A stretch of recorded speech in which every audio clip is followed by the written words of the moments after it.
But success doesn't bring fulfillment. And I think a lot of people think that it will one day. And that's why a lot of people are passing up life because they're just like, if I do enough, it'll feel good. And newsflash, it doesn't. Welcome back to Shine In and Out, the space where science meets soul. I'm your host, Sammy Stoltz, and today's conversation is one of those rare ones that refuses to stay small. It moves through medicine, education, money, family, purpose, and the quiet question underneath all of it. What actually makes life meaningful? Our guest today is DJ Dickerson. He once set out to become a physician, but along the way, the reality of the system forced him to deeper questions about success, fulfillment, and what it really means to help people. What followed is a conversation about leaving paths that no longer align, questioning institutions that we're taught not to question, and choosing a life built on meaning rather than metrics. This is not neat, but it is honest. And if you've ever wondered whether the life you were told to pursue is the life meant for you, this one might stick with you. Let's jump in. Mm-hmm. Okay, so you were talking about the institutional things that kind of take away the glamour of being able to help people, and that was a spark for me. That's why we had to start recording, because that was another reason why I decided not to go into the medical profession, because I knew that I would be blocked at every turn where I wanted to help people, that I would have these rules about insurance and about the time I'm allowed to give my patients for appointments and about medications and having them pushed on me to push on people. And it really just didn't align with my morals. And I knew it would be a life of frustration, even to try to do what I was doing every day just to be blocked in some way or another. So I'd love to hear more about what you have to say about that. So 2012, I flunked out of school, right? So I'm in this graduation ceremony because you only had to pay $50 to buy the cap and gown to get in the ceremony. Well, I didn't know exactly how to tell my mom I had flunked out. So I needed the time to kind of figure out like how I'm going to delay this, because this is going to be quite the conversation we need to have. Mm-hmm. And I hear the summa cum laude give the speech, and originally, like, I wanted to speak. That was the thing that I wanted to do. But my whole thing was, what have I done to tell people what to do with their lives? So I was like, you know what? I'm going to go to medicine. When I was 1.5, I had heart surgery. They saved my life. They gave me a chance at a full childhood. So my life is indebted to modern medicine. If I could save one kid, then my life would be changed. But I didn't just want to do anything. I wanted to be a pediatric neurosurgeon, because the way medicine is set up, I wanted it to be where when these families and whatnot came to my door, like this was life or death. Like, I wasn't jabbing people for the sake of vaccine schedules or pharmaceuticals. Like, this was real life intervention. It took me about 10 years to actually get into medical school. And I ended up having to go to a school in the Caribbean. And so when we got back to the States, we were in Chicago. Okay. And so there's a hospital in Chicago, Mount Sinai, that the patients term Mount Sinai because it is an absolute clusterfuck. Like, the phlebotomist would show up sometimes, not show up sometimes. They were chronically understaffed. The call lights look like Christmas lights because they're flashing in the rooms like nonstop. And you could tell just by running the exams who had insurance and who didn't, because people who didn't have insurance, you had the basic CBC and that was it, right? If they got it. And the people who had insurance, they got real in-depth care. But what was wild to me was I would get in trouble because you're only supposed to spend 15 minutes in the room. And a lot of these patients didn't know what medications they were even taking. So I would go down and tell them, hey, this is what you're taking. This is how much you're taking. if you feel this, you need to come talk to your physician because you're having issues with side effects. This is what happens though if you take it and don't take it. And so they'd be like, you know what? Hey, I get you want to save everybody, but 15 minutes is, where you want to spend. 15 minutes? Like, I'm a student. You're going to have me go sit in the lobby and wait for you to call me again because you're upset that I'm educating them on what their actual medications are. And then the one that stuck to me was we had this lady and she was supposed to be discharged for the day and she wasn't. They were like, hey, you have dialysis in a couple days. Why not do it now? And, she's like, no, I don't want to. I don't want to. I don't want to. Well, like I told you earlier, the phlebotomist didn't come in. So her blood work was delayed. The CNA was tired, didn't report that she was bleeding anally. So when we finally get her CBC back, her hemoglobin is at like a 6.5. Like she can't even go to dialysis. So we run over there to tell them they need to stop. We hear the code blue come off. So we run over there and she ended up hemorrhaging and she bleeds out. And, I was the last one doing resuscitations before they called the code. And when her sister came around the corner expecting to pick her up, like that scream that she let off, like will forever live rent free in my head. Now, mind you, this is a level 1 trauma center. Okay. So people are coming in with wounds and whatnot. So like, it wasn't the first time I had seen somebody transition, but knowing the circumstances behind hers, it hurt because she died essentially from negligence. Okay. But then I found out that they have what's called these morbidity and mortality meetings where the entire staff is allowed to just truly be honest, tell everything that's going to happen because it's not discoverable. Okay. You can't have your lawyer read in the morbidity and mortality meeting. And they said all the things that went wrong. And then it was just policy and procedure. And I'm like, yo, this woman died of negligence. And we're just going to sweep it under the rug like policy and procedure. And that was the moment I knew I was done with medicine. Like I could no longer sit and work for a system that was one designed to like let the doctors get so deep into opportunity cost that if you speak up about the system, you're losing out. And so I just didn't know what way I would want to help people. I just knew that was no longer my calling, even though it felt like it was something that I was designed to do. And the reality of being on that side of the bed was just disheartening. And so the fantasy of that I had as a physician wasn't met by the reality of insurance and litigation. Very well said. Brilliant. I can relate to that so much. And I foresaw all of that just by listening to what people had to say, before I even applied to medical school. And I really commend you. I mean, you put so much time and effort into getting into medical school, getting through it, getting into, the hospital and actually doing the work. And I think a lot of people would have pushed through despite that moral qualm that they had deep inside because they felt that they were too far on one path and too scared to jump into another at that point.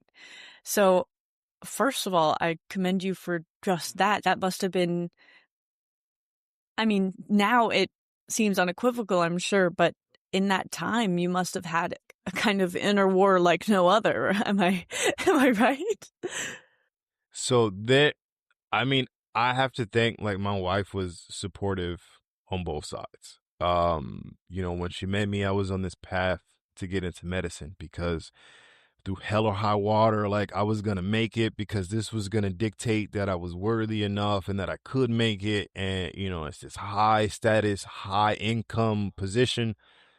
And when I finally got to the other side and like I broke down crying, we were talking and I'm just like, I am doing more harm than I am doing good. Like, I am being told that if I request tests for individuals, that if you run a 32-point inspection on a car, you're bound to find something wrong. The hospital is not meant to heal people. It is meant to stabilize them, to pass them to their primary care provider. But I'm like, well, people don't have primary care providers, right? And so I'm telling people like, I don't think I can do this anymore. And I had a conversation from one of the attendings, and he was just like, I like your work. I like what you do.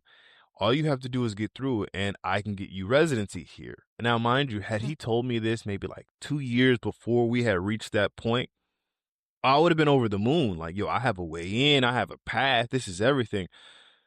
But I remember him telling me something. You know, me and my wife had tickets to go to Mexico, and we were packing up to leave the States. And this is 2021. So we're like, you know, it's not COVID, but it's free.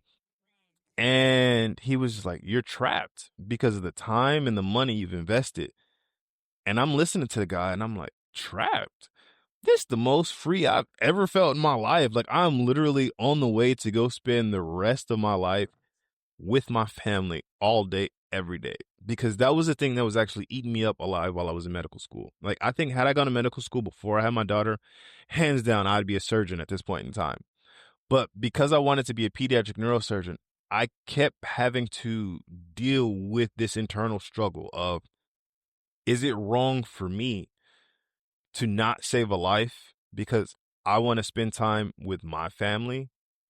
Or is it selfish of me to save the life of someone else and make sure their family is whole while essentially abandoning mine and hoping that they understood that I did it for the greater good? And so, like, no one could answer that for me. No one had what I was supposed to do. They just kept telling me, like, no, they'll understand. But then you talk to people who have kids who their parents were in these high prestige positions, and the kids will tell you, I mean, their people love them, their coworkers love them. I don't know them, and I just wasn't willing to sacrifice that for the admiration and the data boys from everybody else. But it was terrifying, Absolutely. a lot of people were like, yo, the money is there, you're almost there, you've done all the work. But it was just like, for me, I don't know. My soul didn't have a price tag, and so the idea of the money was cool, but I saw the misery that a lot of physicians are in because they pushed through knowing that they didn't want anything to do with that system, and now they're trapped because they put in too much to say something because everybody swears they're going to turn the system around from the inside out. But the way the system is set up is once you get high enough on the inside, you're really going to turn your back on a 15-year career to just start making money. It's not like you've been making money the whole 15 years you've been there. Okay. You went to college.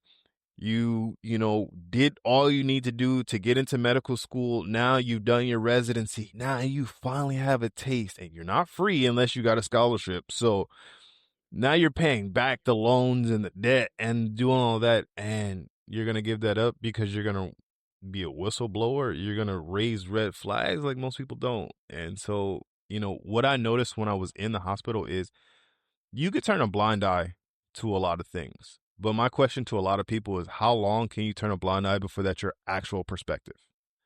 And that's what I wasn't willing to compromise. I wasn't willing to have to question, is this vision mine? Or is this theirs? And I've just assumed it, and now I'm living life. Wow. That is, especially with the family versus career. Even when thinking about applying, I was asking myself, I know I want to be a mother, and I know this is going to be the hardest journey I could possibly take. And even just trying to find a time to have a child and to take time to raise them felt like it was at odds with the entire career. So, wow, I really respect, because of course, not just the ego, but the soul wants to help people. And attaboys are great, but it's it's your life versus other people's lives. And you created this family and you have this responsibility. And I think, there's always going to be somebody craving to be a doctor, but there's never going to be somebody that can take your family and be the father that you are. So that, although it was an incredibly difficult decision that many would not have made, I think is so beautiful and so powerful and brave. And I like to think that you love the life you lead at this point. No regrets, right? Oh, absolutely, absolutely. Because ironically, I wanted to achieve, right? There was something, this itch to get the doctor title. Mm-hmm. So because we went to school in the Caribbean, me and my wife kind of understood. Like, we left from the States to go to the Caribbean, and my daughter was 1.5. And so Mm-hmm. it showed us that honestly, the world outside of the States isn't as scary as they make it seem, And so Mm-hmm.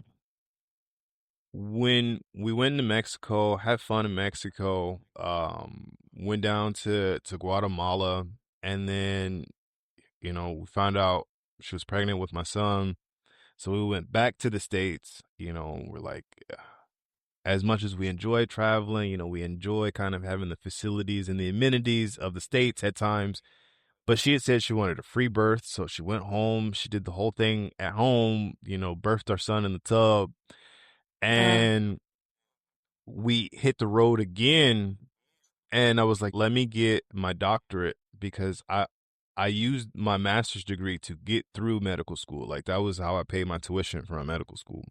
And it was in health education and promotion. I was like, you know what, let me get my doctorate. I'll still be a doctor. And during the dissertation meeting, they had said, it's no big deal. Just get your dissertation done. You're not going to change the world. It's just policy and procedure.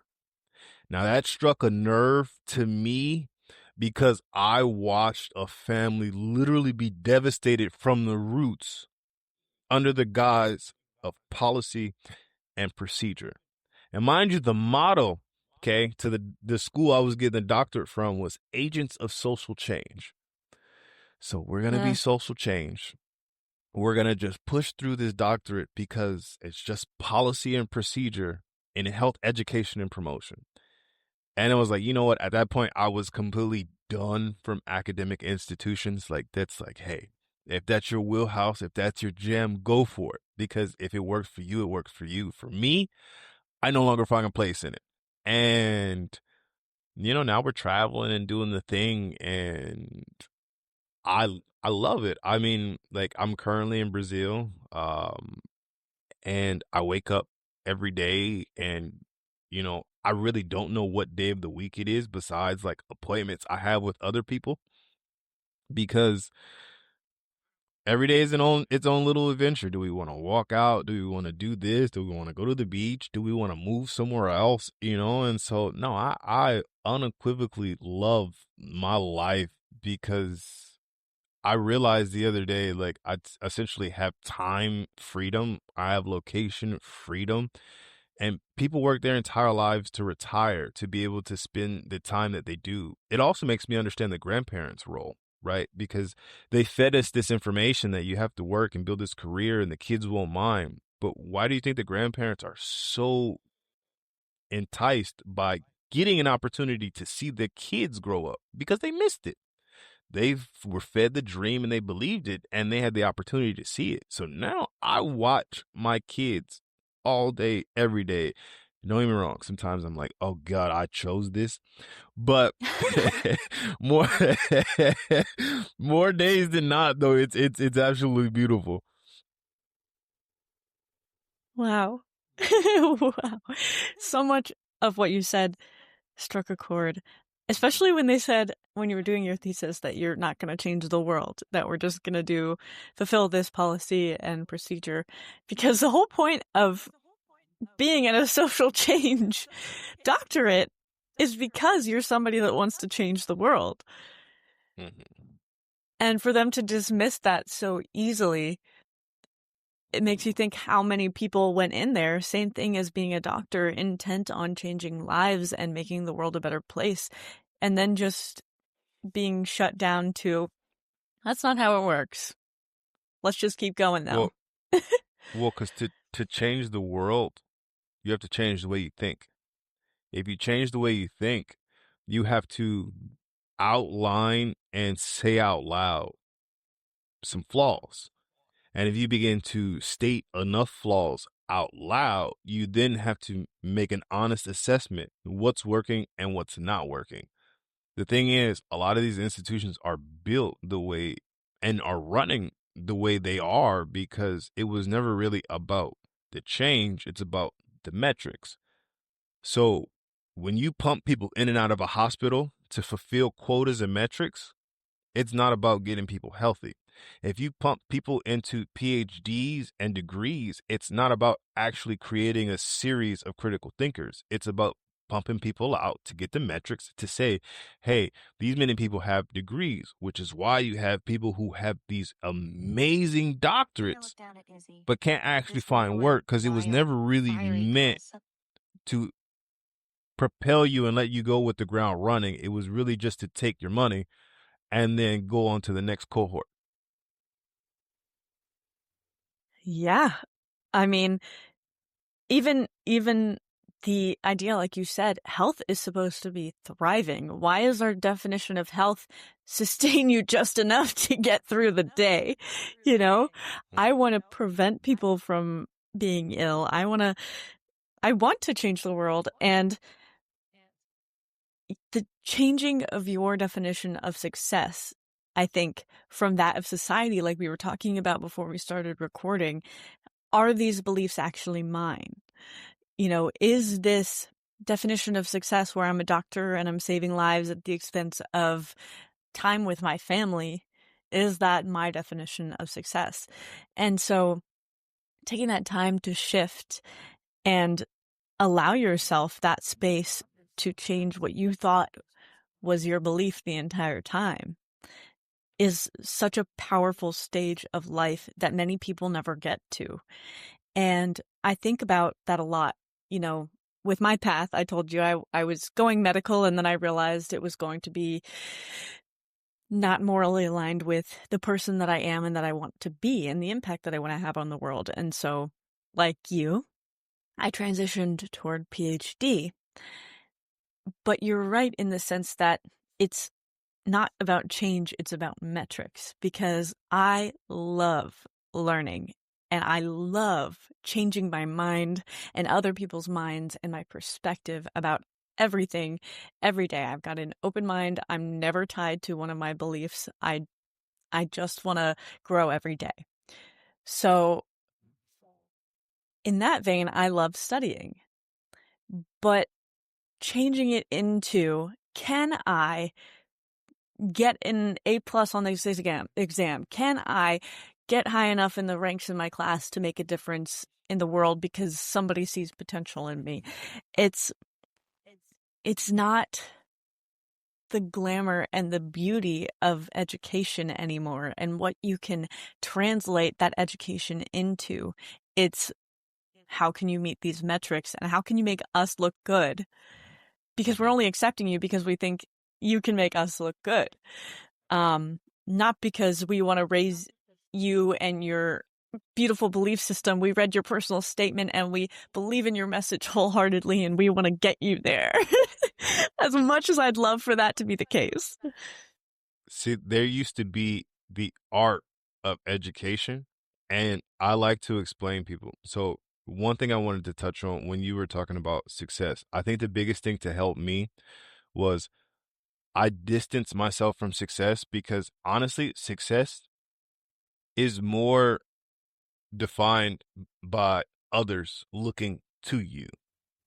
Yes. I prefer fulfillment, okay? Because success is how you get the attaboys, right? That's reaching the top 3% in academics and, you know, somebody giving you the always fantasized hand of we see and recognize your worth and let us help you find that. Rarely happens.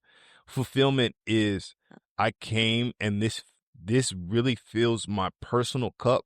So what I'm giving from is the overflow rather than depleting myself, hoping someone pours back into me. And I think a lot of people have been duped between happiness and success. Because if you look at the definition of happiness, it requires an external factor to be happy. But joy is something internal. See, and fulfillment begins with joy. You ever have that day where, like, it's just a beautiful sunny day. The wind feels just nice enough Yeah. to not make you sweat. And you're just like, wow, I love my life. See, that's fulfillment, right? That's joy. Those are those moments that, time is irrelevant. It doesn't matter, because you can have those moments getting out of the car and, you're in the midst of a busy day, but you're just like, wow, today was beautiful. Versus people think success and they say, it looks like this and all that. But it's just like, well, what did you really do? And everybody wants the house, the car, the marriage, the kids, da da da da da da, the metrics, right? And I think success is really just a way to kind of determine if your processes are going in the direction you wish they would or they weren't, right? So, like, if you hit your metrics, that's successful technically. But success doesn't bring fulfillment. And I think a lot of people think that it will one day. And that's why a lot of Yes. people are passing up life, because they're just like, if I do enough, it'll feel good. And newsflash, it doesn't. It doesn't. And then people look back and, because like I don't know if I want to say fortunate. I was able to see people on their deathbed and none of them wish they worked more. None of them. They all wish they had more time with people that they loved and cared about. They all wish they actually poured into those that meant something to them. Because in the corporate world and in the job market, that shit will spit you back out when you no longer carry what they define as success.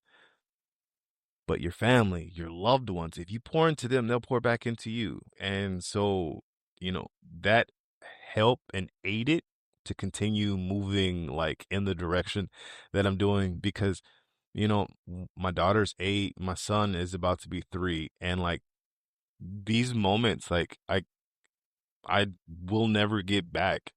And I'm not gonna miss the potty training and all of that. You will not. Uh, but I think the other day we were going around, like my son is singing the K-pop demon, the Huntrick songs, and it's like full blast. Like he's got the dance moves and the fighting going on. And like he pooped in the toilet for the first time the other day, like by himself, and like the whole family is like cheering, and like it's a thing, and he's just so proud of him. And like so many people miss those moments, and what do they miss them for? To work for somebody else, to put, and I know the money, the world runs off money, okay? And as much as it'd be great that it was just run out of love and affection, but how much do you need to understand like you have enough to enjoy the things that really matter? And I think that is kind of where a lot of people need to get. And like you said, you want the mind body connection. Well, where is it that you feel, you're stressed at? What is causing you to want to move forward? Yeah, a lot of people are doing things and they don't even know why they're doing it, right? It's this unconscious autopilot that is driving them towards this direction that everybody is telling you this is how you will find happiness and success. And everybody swears they have the answers and everybody has the magic formula. And now, if you use AI and you use it enough, you can see everybody has an AI answer for it's not you, it's just this and the navigation of your systems. But like, we're in such an answer culture that nobody's stopping to ask, like, what do I want? What's valuable for me? What will fill my cup? What drives me to actually exist, be alive, and thrive. And everybody's so busy surviving that they don't ask what they need to thrive. Everything you just said is exactly what I'm trying to teach the world. So thank you for sharing more of what the world needs. When you say you want to give from overflow instead of trying to pour that little bit that you have left in your cup into every area of your life that you want to serve, it's huge, because I hit a period of extreme burnout that, I don't know, 8 years later, I'm still recovering from. And it was because I was always emptying my cup and never filling it. And from that, I learned that I give best from a full cup. And when you think about happiness and how it is in society defined as, you see everybody doing this mental gymnastics of, when I have this car, I'll be happy. When I have this family, I'll be happy. When I have this much income, I'll be happy. And because you're placing it on those external things, you're never going to reach it, because you're always, as humans, we're always going to be aiming for better and better. And that's a great thing. But it's also something where you forget to congratulate yourself on your success, because you're so ready to beat the new level of mediocrity that you've now defined as your current life. So absolutely, I think that we need to take that time. And I actually, with my clients, so many of them are unsatisfied with their life. And it's not because of one reason or another. It's because they don't know what would satisfy them in life. And you can't have what you want until you know what you want. And you're going to feel unfulfilled until you take that time to ask yourself truly what success and happiness means to you, what fulfillment looks like for you. And when you were talking about people on their deathbed, I actually have an exercise that I do all of the time, and I want more of everyone to do, is I think of myself on my deathbed, because death is an incredible teacher. In a moment, you can realize what matters and what doesn't at all, what you'll be looking back on and see as trivial versus overarching and immovable in importance. And that is always family and impact and purpose. And it's never, I wish I spent more time at the office, or I wish I moved up in the ranks more, or because there is that replaceability. There's always another person that is ready and eager and willing to fill your spot. And why are we eager to fill those spots? Instead of the answers, the answer to my journey to success is to fill this spot. The question, like you said, why aren't we asking more questions, is, why do I want that spot? Do I want it because I actually want it? Because I actually believe that that's what's going to make me feel fulfilled? Or because society has just told me my whole life that being a CEO is the ultimate position? Well, my thing to you is, say you go to a mixer or a networking event. What is the first question you ask? Oh, many people, what do you do for a living? What do you do? So people have this idea that their entire value, their worth, is placed behind, how do I answer that question? Right. And,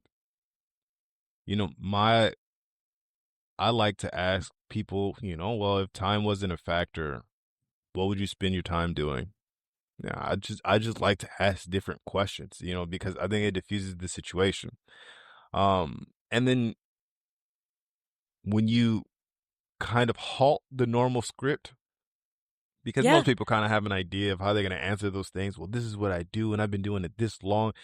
And even when they have really cool careers, if you've ever really taken the time to watch people in those type of events, there's always the next step in their evolution, right? So you could have um a entrepreneur or mogul who's going to branch out, and this is the new phase of evolution. This is the scale. Like, we, for some reason, we have this enamored quality with bigger, better, faster. And I'm like, well, but what about now? Like, how efficient are your systems now? Like, is everybody getting touched and reached? And it was everywhere we wanted to go. Like, you would be surprised when you're in medical school. Almost no one wants to be a family physician, okay? Because it's the lowest paying portion of the medical system. And I never thought in my life I would kiki ha ha at 150 grand. Like, like it's only 150 to 190. Like, I would never. But you're also looking at people who are amassing $300 to $700,000 of debt. So you're looking at the long-term practical nature of it. And we do that so often in our society. Where do most people live? They lived in the past and the future. Guess what? None of those places exist. They're all imaginary. And so everybody's either anxious or they're shameful. And that's because you're living in one of two directions. And you're never going to be able to change one, and you will never know the other. So enjoy the moment you got, because it's all we got, and it's the only one. Absolutely. And living in the past and living in the future is something I see in almost everyone. And that fear of the unknown, I think, is the biggest thing for so many people. I used to have it like crazy. Like, what's going to happen next? Trying to plan out my next day before I could fall asleep. But the unknown is the beautiful thing. Now I see it as, this is so exciting because I never know what's going to happen. And I think I allowed myself to be excited about those things by forming and developing that trust with myself that no matter what happens, I'm going to figure it out. And the only way I developed that trust was by putting myself in situations where I had to test it. So I love what you said. Money is a figment. This whole system is a figment. I was actually writing a poem about it last night because it's all imaginary. Money is imaginary. We made it up. The stock market is imaginary. We made it up. These borders to our countries are imaginary. We made it up. Nature doesn't acknowledge whether a piece of land is China or America. And that tree doesn't care what you used its paper for in your bank account. It's baffling to me that people can be killing themselves when a stock drops, or killing each other over the figment of a territory, and basing their entire lives off of these imaginary things that we all just agreed to keep imagining together. So, I mean, I like to take it one step further. Sure. If you think of what a religious war is, it's people killing people over what they believe is going to happen when you die.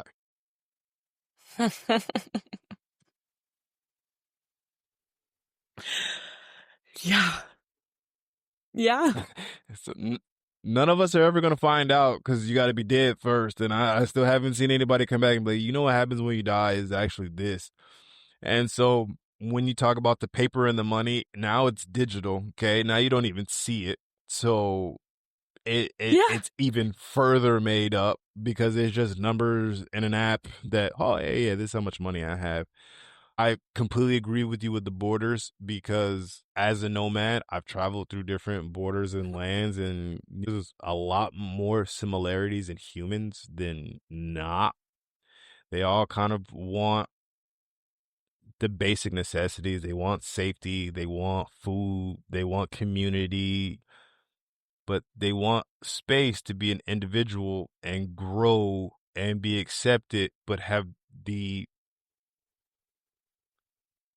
ability to step off the cliff and kind of fly themselves, and when you start asking questions about what brings me joy, you're more likely to step off the cliff.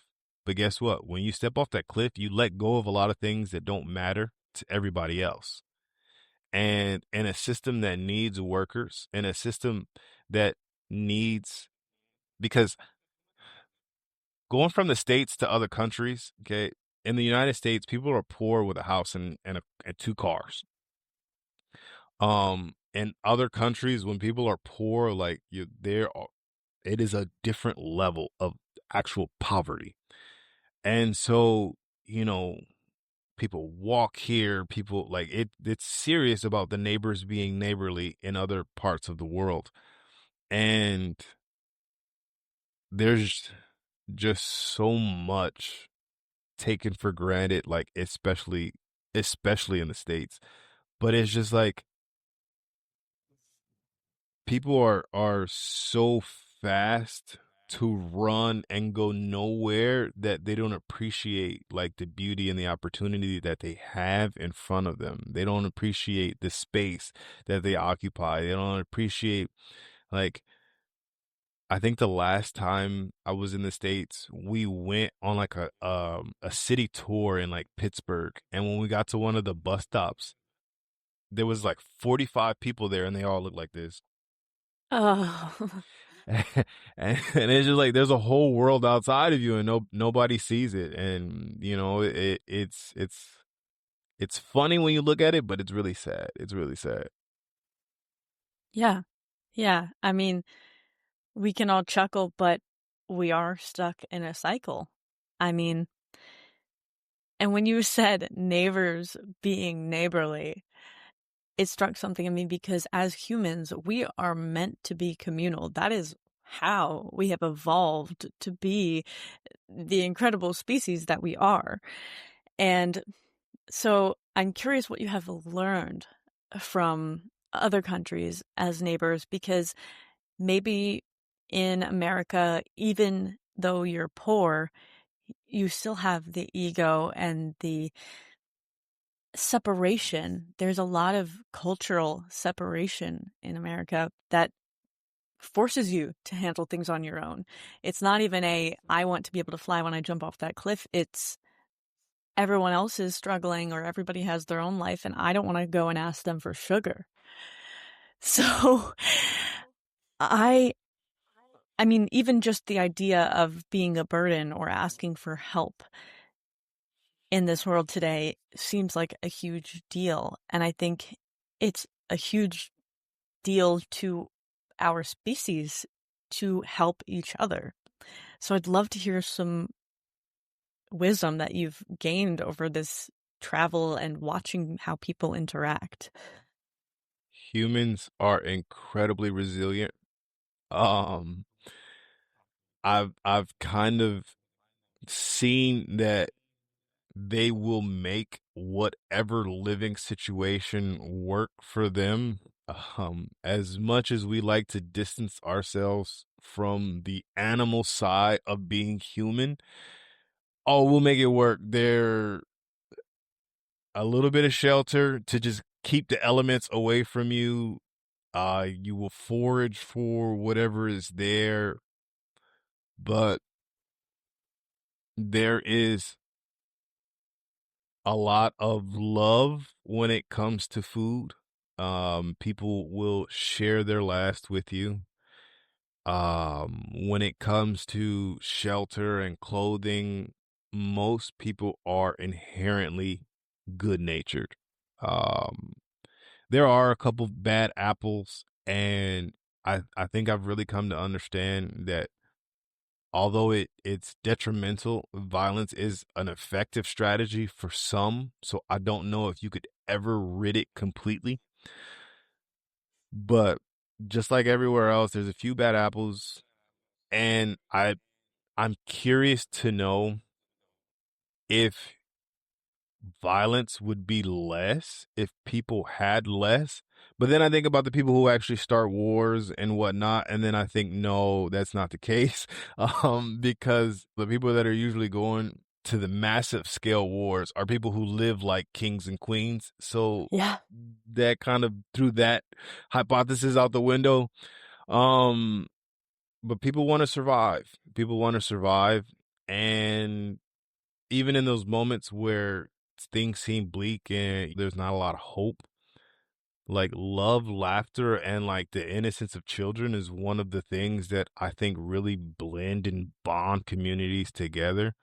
And the biggest thing that I've noticed is kids are allowed to be more childlike and free in other places, because it blew my mind that, my kid cries in America, everybody's looking at me to shut him up.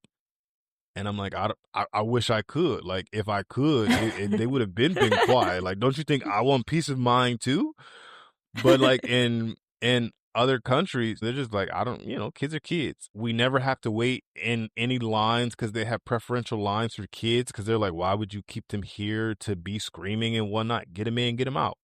In the airports in other countries, they have a special line for the families, the kids, the old. Get them in, get them out. If your kid is crying in the middle of it, you'll have people all over come. Like, even in some of like the places that have a lot less, people will come give blankets. Maybe the kid is cold. Maybe the kid wants food. Maybe the kid is tired. Do the kids need a break? They'll start playing with them. And it's just like,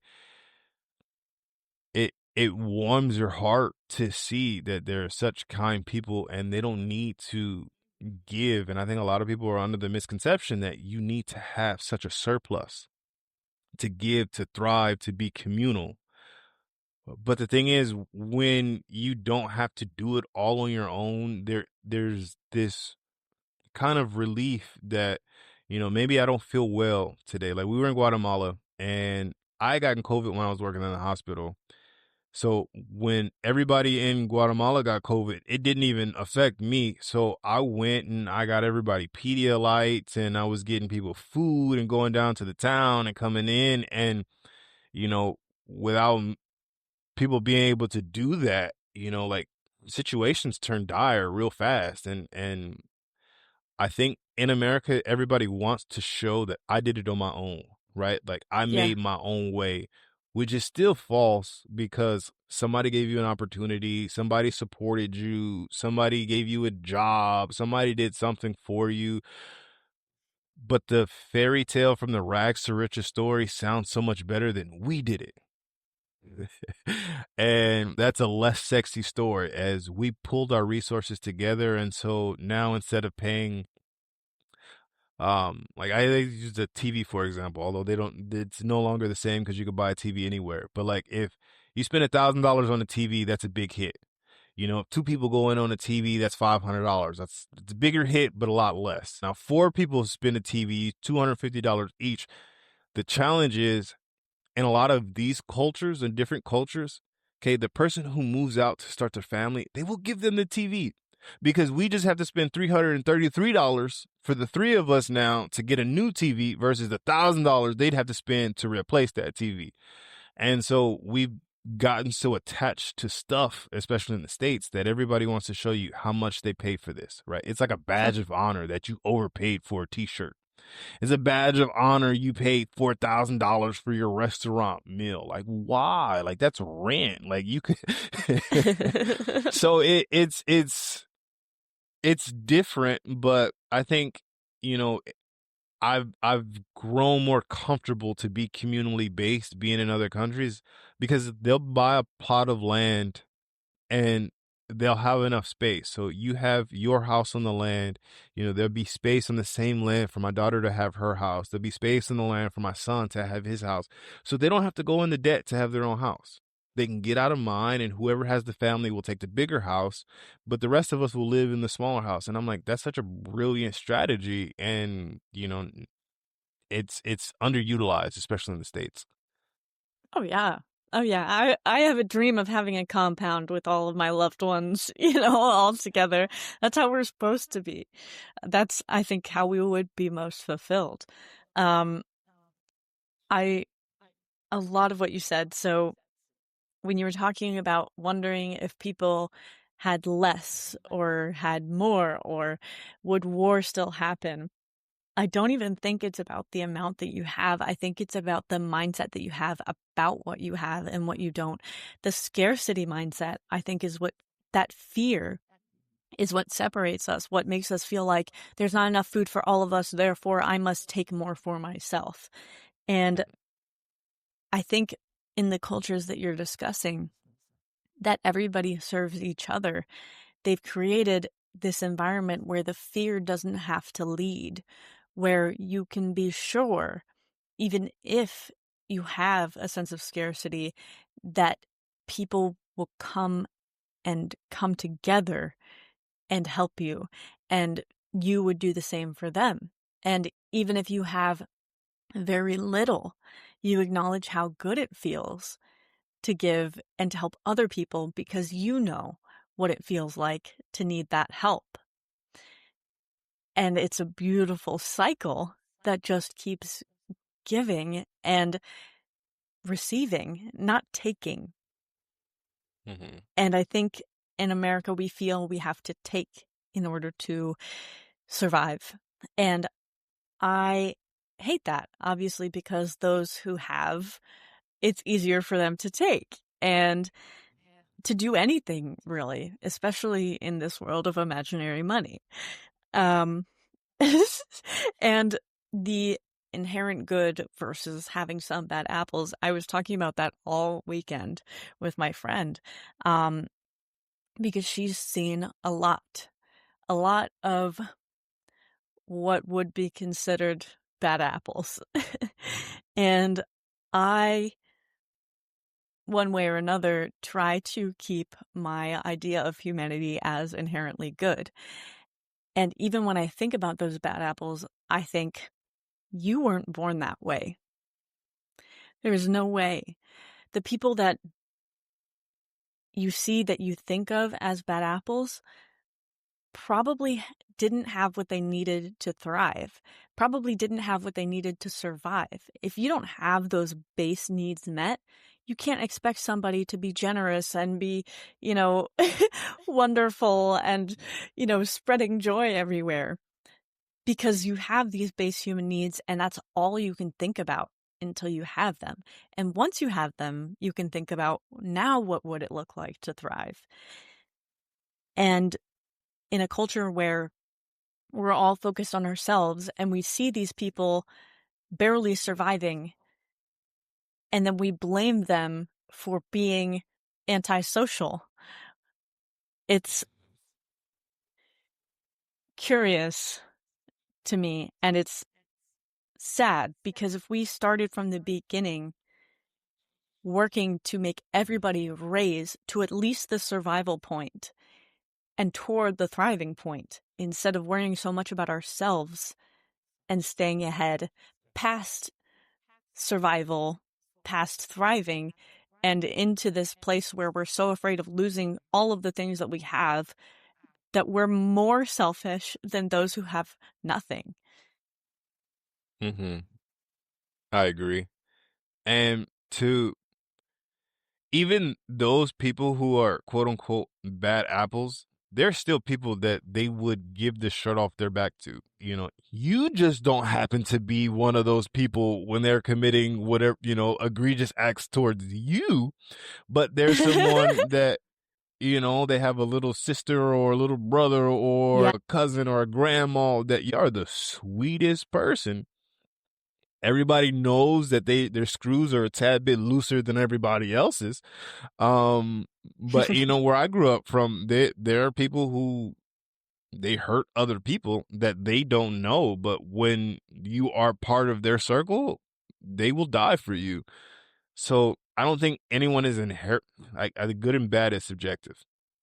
Totally. Right, wrong, evil, right? Everything has a gray area. Life is just so nuanced. I think the challenge is when you're sold certainty, like no one feels comfortable leaning into themselves during times of uncertainty. No one feels comfortable that the community will support them during uncertainty. And I think that leads people to this false bravado, right? Like if you look at the coaching sphere now, everybody is an expert. And I'm just like, okay. And then you get into these programs with these people who are self-proclaimed experts and you're like, but I knew more than you did. So how the fuck are you an expert? And I won't even call myself an expert. Okay. But right, the no like trust factor. I think we spend more time trying to psychologically manipulate people than we do actually progress in humanity. The fact that marketing understands to a T the colors that Yeah. will make you buy and the ambiance that will help you put you in a decision. The fact that they found out that, higher prices make people feel value. Like, what happened to, I'm a beginner. Okay. I'm going to tell you with transparency that I'm a beginner, and you can choose to work with me knowing that I'm a beginner versus I'm going to spin this like I'm an expert. Okay. And you wouldn't want to give me your business if I wasn't an expert. And then after 3 or 4, then I am kind of an expert and I can scale. Like, what ass backward system do we have? Because we're preying on people's hopes and dreams. We're preying on people's pain. Like, the fact that most marketing is done through people's pain points, that should raise Mm. huge red flags. The fact that everybody is saying, make sure they know, like, and trust you. How do you trust me? I'm just posting shit on the internet, and half the times people are posting, it's not even them anymore. It's AI. So, like, it's the robots talking to me like they think humans would want to hear. You know, I'm, I remember, I think it was like 2016. Like, I went to like this beach party when like the party was dead. But on Instagram, it was like the most fabulous looking party ever. And for me, that killed social media for me forever. I was like, I was Right. there. It was absolute crickets. But if you looked at these pictures, you feel like you missed out. And so I think I've been fortunate to be on the side of like exposing what a lot of people find is reality. And so it makes it hard for me.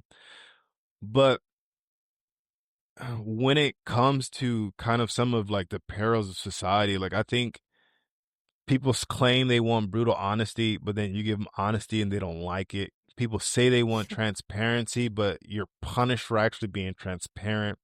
People think they want clarity, but for them, that means they want answers. And like nobody is willing to, I don't want to say figure things out on their own, but nobody's willing to take the leap of faith, because to me, faith and certainty can't fill the same space. And so for me, I struggle, I guess, in the realm of what they call coaching now, because like how can I give you certainty when I don't have certainty? Like I don't know what I'm living by the seat of my pants, okay? And I'd be lying to you if I was telling you I was doing anything else. I don't know what will work. I don't know what won't work. It's like, people talk about health and they make it so generic. Just eat more greens. I have oxalate sensitivities. Okay. So you prescribe me to eat a bunch of spinach, and guess what I'm doing? I'm spitting out kidney stones. Now, thank you very much for that experience, but no, your generic health advice does not work. That is, yeah, everything you just said. I mean, I am trying to get into this thought leadership coaching world, but I struggle to even proclaim myself as an expert in anything. And like you said, I have guests on here that call themselves experts in one field that I consider myself to be like sub to what I'm most passionate about. And everything they say on that episode is something I could have said to somebody. But I will never claim that I'm an expert in something, because there's always things that I won't know. And there's always uncertainty. And I would feel better having no clients at all than pretending I have it all together. In fact, I don't want people to think that I have it all together. I want them to think and see that it's okay to not have it all together, that it's normal, and that we're in this together.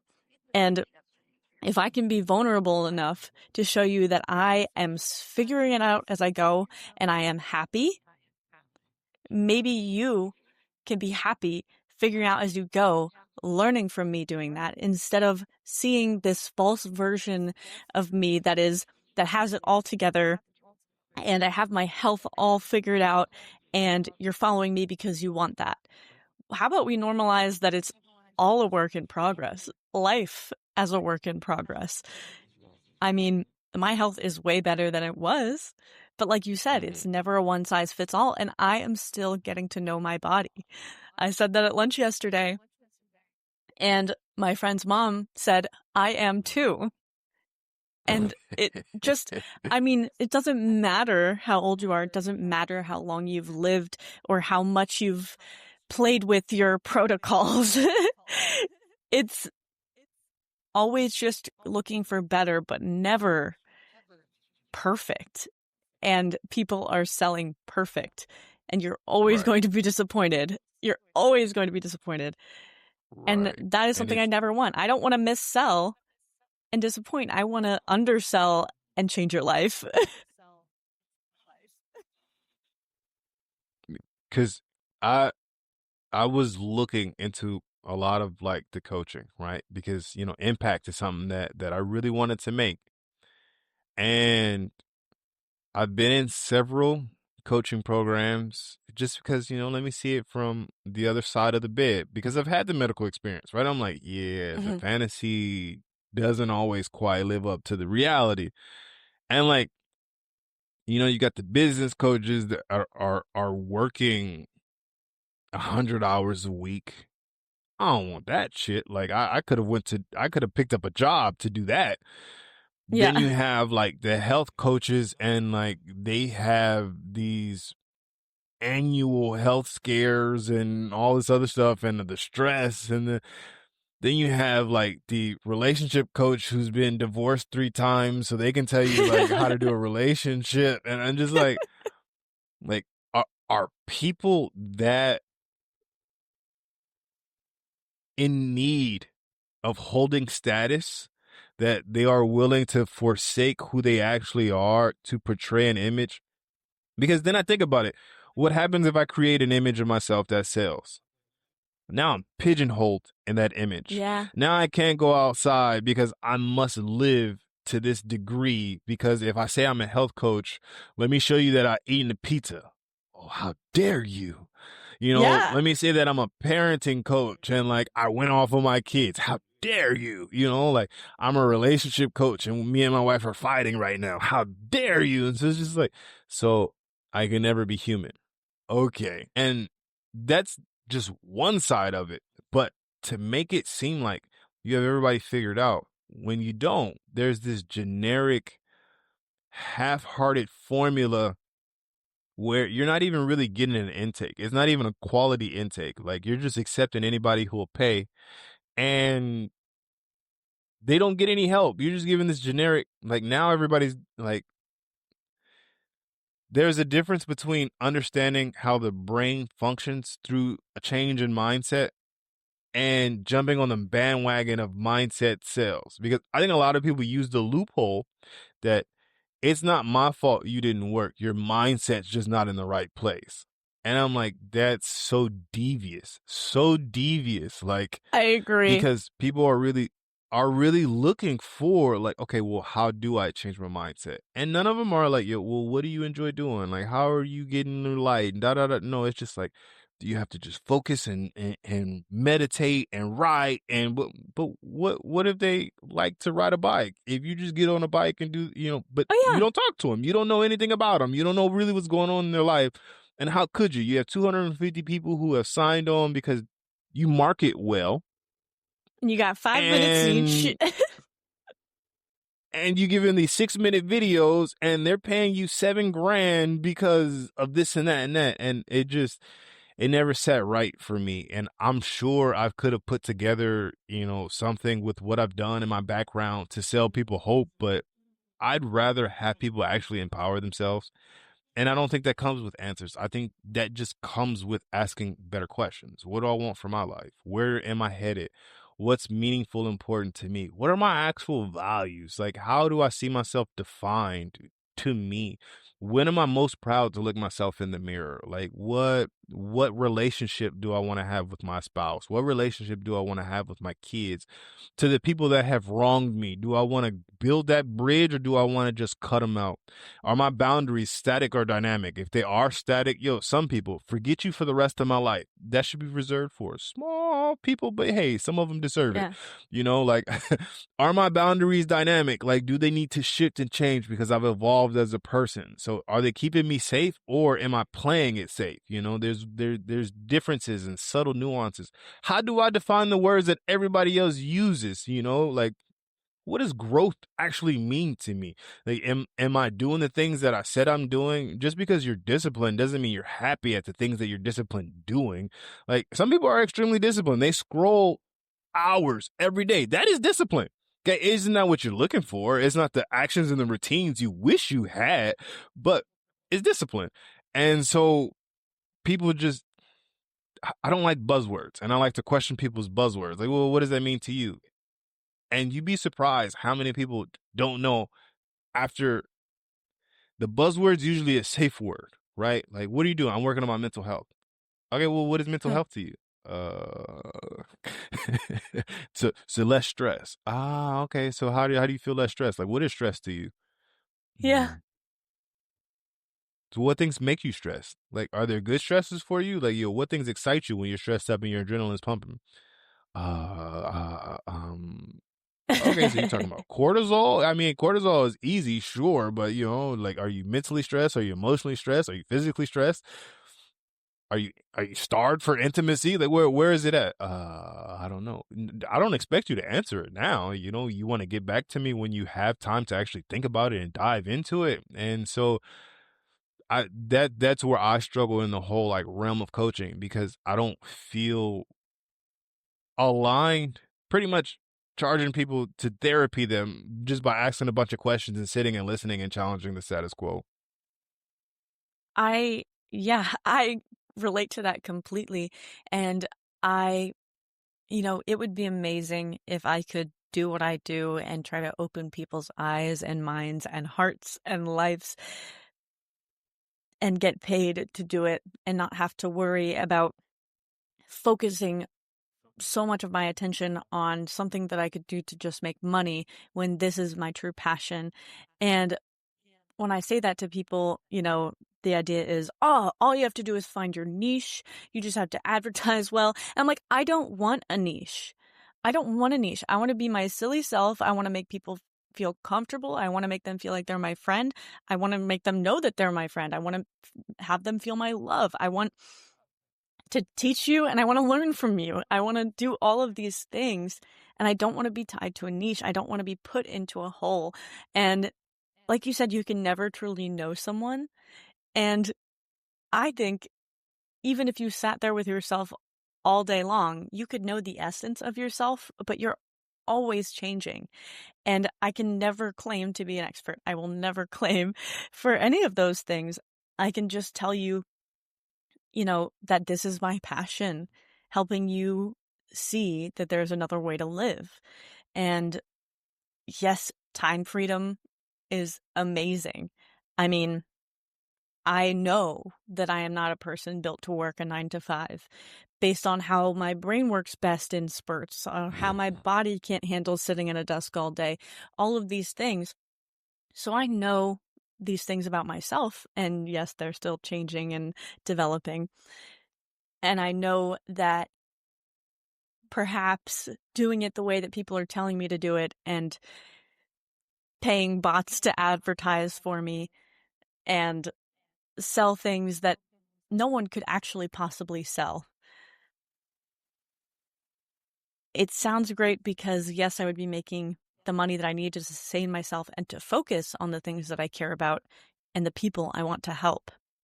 But it's not worth it. I would rather have another job, but then I'm not giving from an overflown cup, because I'm, giving my cup to something that is sustaining my lifestyle, but not necessarily my soul. So I would love to hear what you have to say about that, because it's a win, lose, lose, win situation. And all I want to do is help, but the system isn't built to allow people to just help and to make enough to live and keep helping. So for me, I think my actual, like, what I would love to be paid to do is to speak. I've always enjoyed the realm of public speaking. I feel like, you know, a meeting of the minds is a bridge to the soul. There's something that's special about having that moment where you make someone really question their perspective on life. Because Exactly. good, bad, right, wrong, ugly, right? Like your perspective is everything. And so, my example to that is we've all had that breakup that seemed like it was the worst thing to ever happen to us. And like, how are we ever going to find someone else? And because of the things that you went through for that, it built skills to move your life in a different direction. And then you look back and like, oh God, I'm so glad I wasn't with da da da da da. And the job and the career and the choice. I believe that we were meant to gather skills. So I do think if it calls to you and it's an alignment for you, for the people who are building stuff and advertising and marketing, you know what? That may be a skill that comes down back for them later in life. I think there's a reason for some of us, like your soul is just like, nah, that's not for me. That's not for me. Because there's a part of you that doesn't want to give up this beautiful, nuanced flame. And one of the questions that I usually ask when it comes for passion is like, when does a spark become a flame? Because there's moments where you have these sparked interest, right? Oh, And they yeah. fizzle and they die. But other times there's this spark and it just won't go out. It just won't go out. It just won't go out. And then you're building skills over life, but there's a spark that still pops up every now and then. And all of a sudden, all of the places you went on the journey of life just ignite this flame and right. And you're no longer changed. You can no longer be this person. And so for those who are following their passions and they change and they evolve and they grow, but if you notice, kind of revolve around the same thing, right? It's reaching people, making an impact. You want to make income, but that's not necessarily important. That's never really been the thing. And I think that part is awkward for us that don't really care about the income because most people come in with money as the goal. And I don't think that's sustainable because it's just a quick dopamine hit when it happens. I think for a lot of people, they're realizing that money is the tool to help you increase your passions, to learn, to get different education, to find your way around things, to find the right teachers and the mentors, to put yourself in positions to be able to grow the thing that you always wanted to do. And so I I believe that, you know, the irony of life is some of the things that you focus on the least just find themselves to you. So, when you're making decisions to, you know, not necessarily live on a budget because I think that's a restrictive way to live. But when you create like a spending plan, right? This is how much you allocate for your living expenses. This is how much you allocate for food. And I think you tend to the resources that you currently have. I think that builds better financial habits because people will tell you that they make $10,000 a month and they do, but they won't tell you that they spend 8,000 to make the 10,000. So they're working entrepreneur hours on part-time wages. And it sounds sexy and it sounds great, but you're essentially running a Ponzi scheme because you need to get new people to come in to replace what it is that you're doing. And it's exhausting because you're always on the hamster wheel. You always have to create. You always have to put out.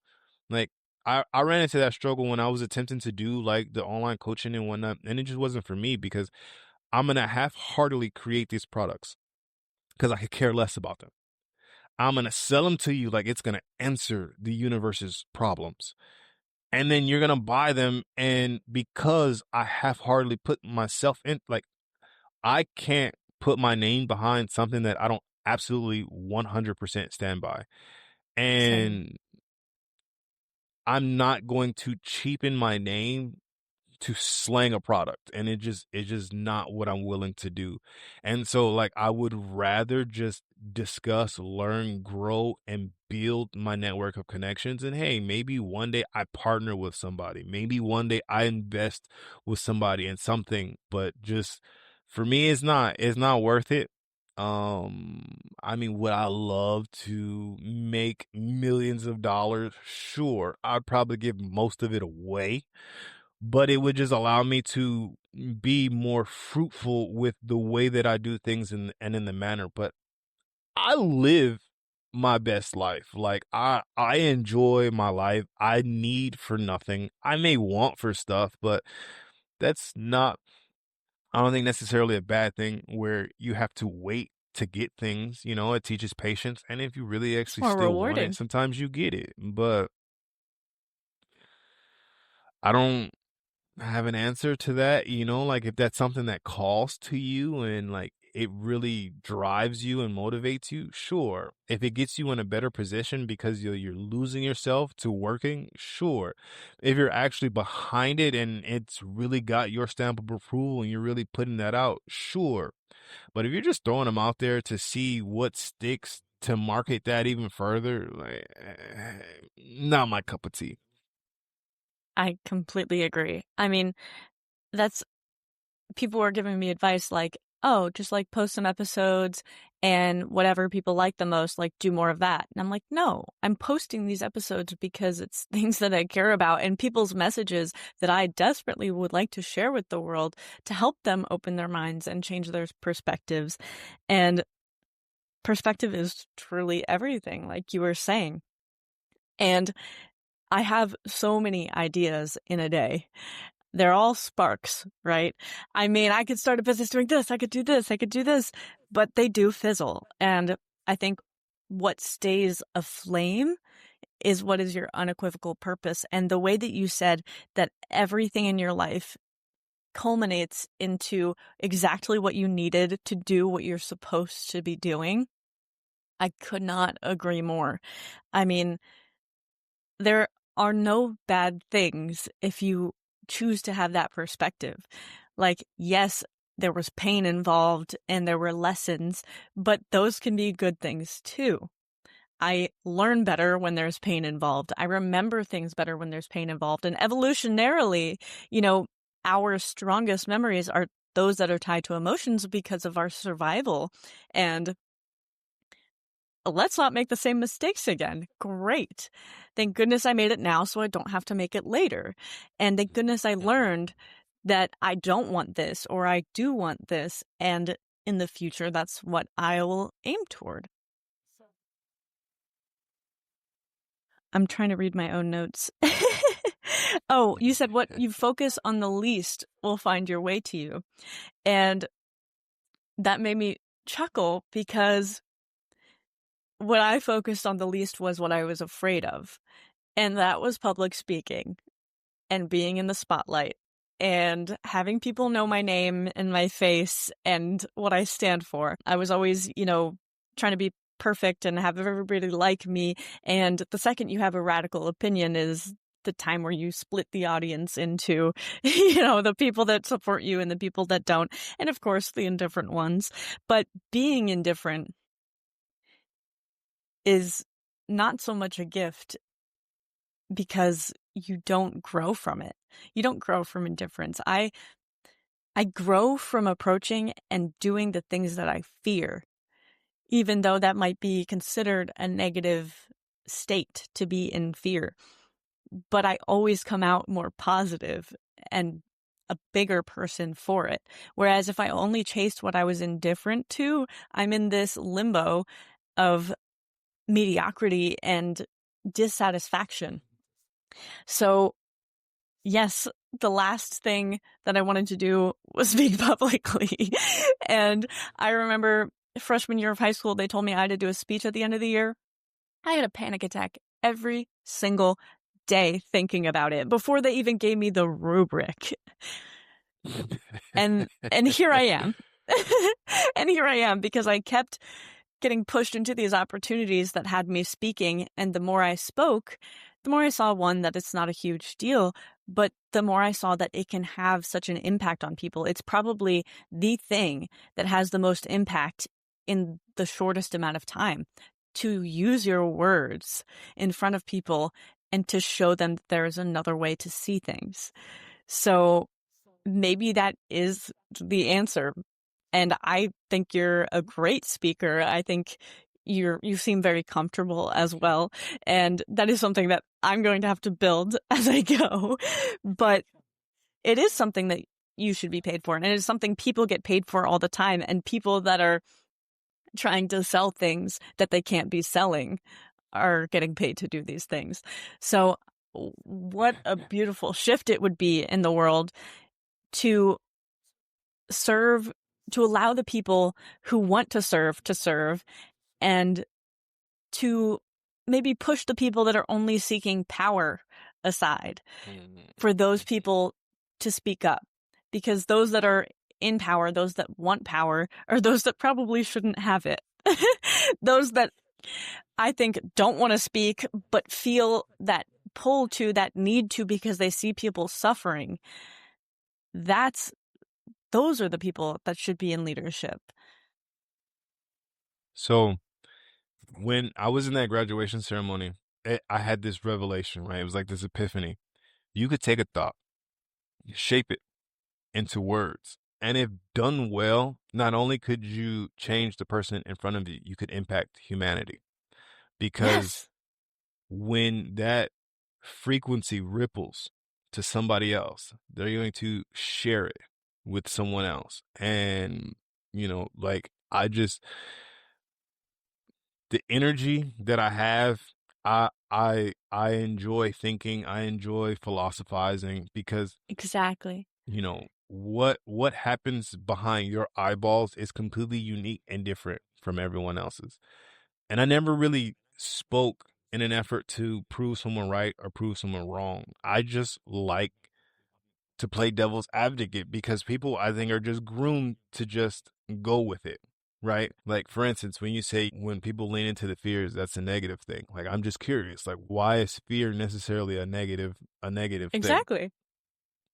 And so when it comes to speaking, I agree with you. So, like, I enjoy giving my thoughts, my opinions, my ideas. I still get nervous when I'm going to deliver something, because it's my art. And so, like, Yeah. there's this nerve-wracking feeling about unveiling your art to people, because you're raw, you're exposed, you're vulnerable. Because, like, it's one thing to be the painter, it's another thing to be the nude model, like, and so I do think more people should get to a place where they're able to express their opinions. And I would love to get to a space where people can have dissenting opinions that don't result in violence. Because I do understand that there's this frustration you get when you're expressing an idea to someone that's emotionally charged. And when you don't feel like you're being understood, you get upset. And then as you get upset, you can't form any more words. And instead of most people pausing to get rational again, they just heighten this irrational sense of, like, rage, and it acts Yeah. out. But I think that starts with parenting, right? Because as a parent, you give so much to this kid that you don't want to hear them speak back to you or call out your flaws and your faults.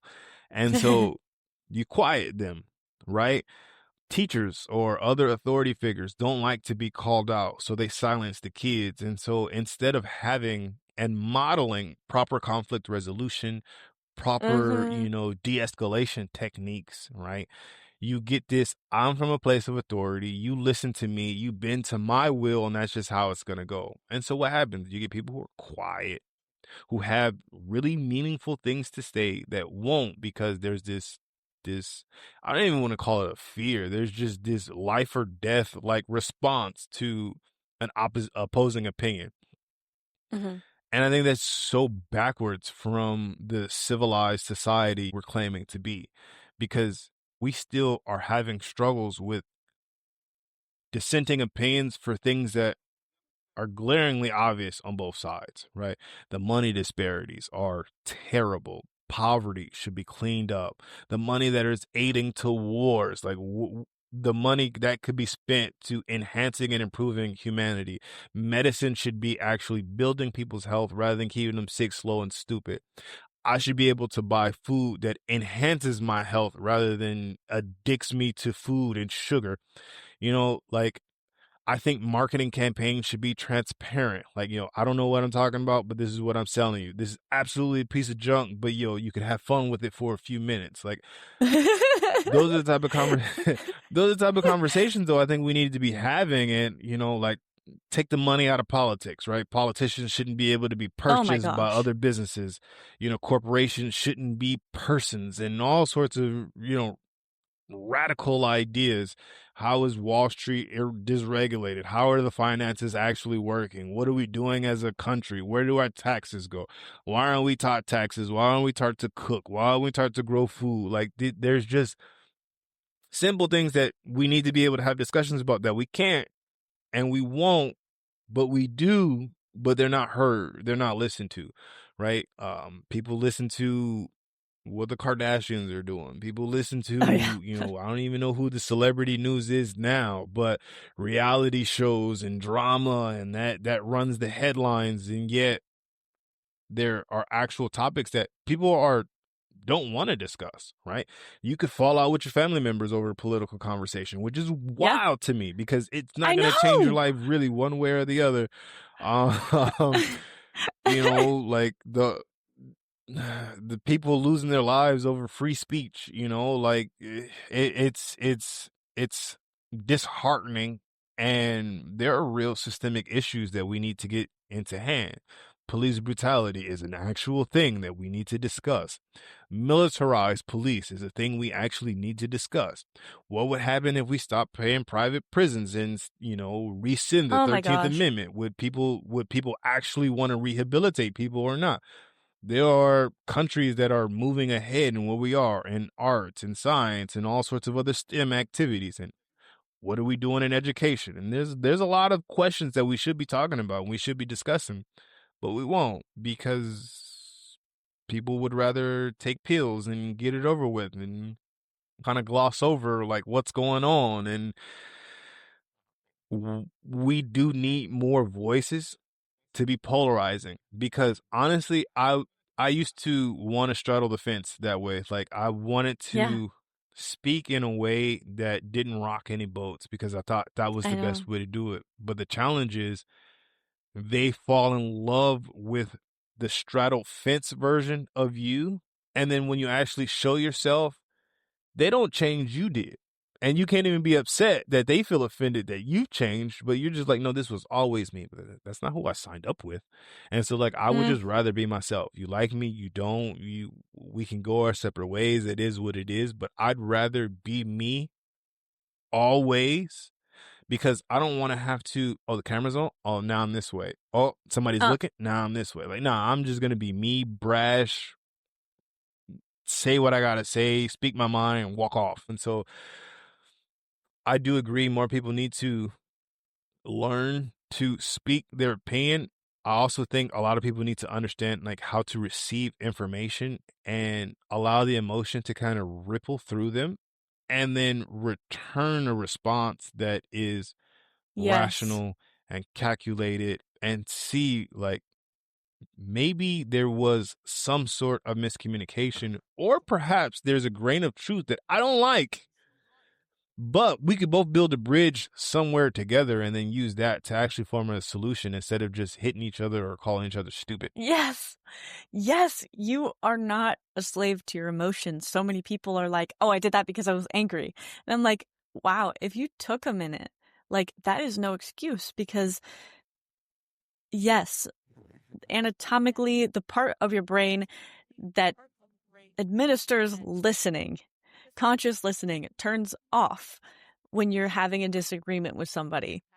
But if we know that, we know we can slow down and have ourselves open back up to knowing that we could possibly be wrong. I mean, even in previous arguments with significant others, like, I might come in with this, I am completely right, and this is my perspective, and here's why you're wrong.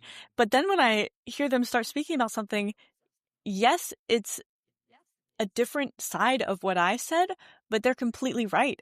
And I see where I was wrong. And it is a beautiful moment. It is maybe difficult at first to realize, but I grow so much when I see where I have room to grow.